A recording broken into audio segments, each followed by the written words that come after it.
इल्ली घुनियों की कहानी। एक इल्ली और घुन था। इल्ली बोली, आओ घुन, कार्तिक नहाएं। तो घुन बोला, तू तो गोरी पड़ी है, तू ही नहा ले। मैं तो मोट बाजरा पड़ी हूँ, मैं तो नहीं नहाऊंगा। मैं तो हरे हरे बाजरे का सीटा खाऊंगा, ठंडा ठंडा पीऊं। बाद में इल्ली तो राजा की लड़की के पल्ले लगकर चली गई और घुन नहीं नहाया। कार्तिक उतरते ही दोनों मर गए। बाद में इल्ली ने कार्तिक नहाने के कारण राजा के घर जन्म लिया और घुन राजा के घर गधा बना। जब बेटी का विवाह का साया निकलवाया तो विवाह का दिन निकल गया और ससुराल जाने के लिए विदा होने लगी तो बेटी की बैलगाड़ी रुक गई। तो राजा रानी बोले कि बैलगाड़ी क्यों रुक गई, तुझे जो चाहिए मांग ले। तब लड़की बोली कि यह गधा मुझे चाहिए। तो वह बोला, यह क्या मांगा, यह मत ले जा, चाहे और धन दौलत ले जा।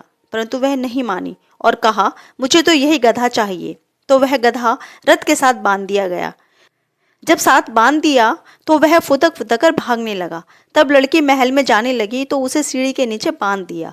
जब सीढ़ी उतरने लगी तो गधे ने कहा कि ए सुंदरी, हे लड़की, थोड़ा पानी पिला दो। तब उसने कहा कि मैंने कहा आ नहा ले, तब तूने कहा था कि मैं तो बाजरा खाऊंगा और ठंडा ठंडा पीऊंगा। तब दोनों की आपस की यह बात दौरानी जिठानी ने सुन ली और देवर को सिखा दिया कि तू क्या जादूगरनी लाया है, यह तो जानवरों से बात करती है। तो वह बोला कि कानों सुनी मैं नहीं मानता, आंखों से देखूंगा तो मानूंगा। दूसरे दिन वह छुपकर बैठ गया और देखा कि रानी महल से नीचे उतरी तो गधा फिर वही बात बोला तो रानी ने फिर वही जवाब दिया।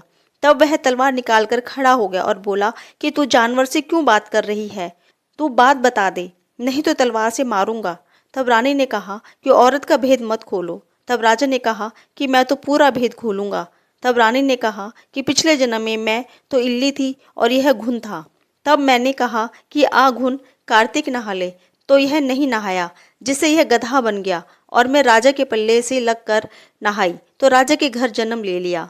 इसलिए मैं तो पिछली बात कर रही थी। यह बात सुनकर राजा ने कहा कि कार्तिक में नहाने से इतना फल है। तो रानी ने कहा कि कार्तिक में नहाने से तो मैं आपके घर में राजपाट कर रही हूँ। तब राजा ने कहा कि इतना फल है तो हम दोनों अब जोड़े से नहाएंगे और बहुत दान पुण्य करेंगे, जिससे आगे हमें और ज्यादा सुख मिलेगा। दोनों जने कार्तिक नहाने लगे तो राजा के घर में बहुत धन संपत्ति हो गई। हे कार्तिक महाराज, जैसा इल्ली को सुख दिया वैसा सबको देना, जैसा घुन को दिया वैसा किसी को मत देना। लपसी तपसी की कहानी और कार्तिक महात्म्य में सुनी जाने वाली सभी प्रकार की कहानियों को सुनने के लिए मेरे इस चैनल को सब्सक्राइब ज़रूर करिएगा और ज़्यादा से ज़्यादा लाइक और शेयर करिएगा। जय श्री कृष्णा, राधे राधे।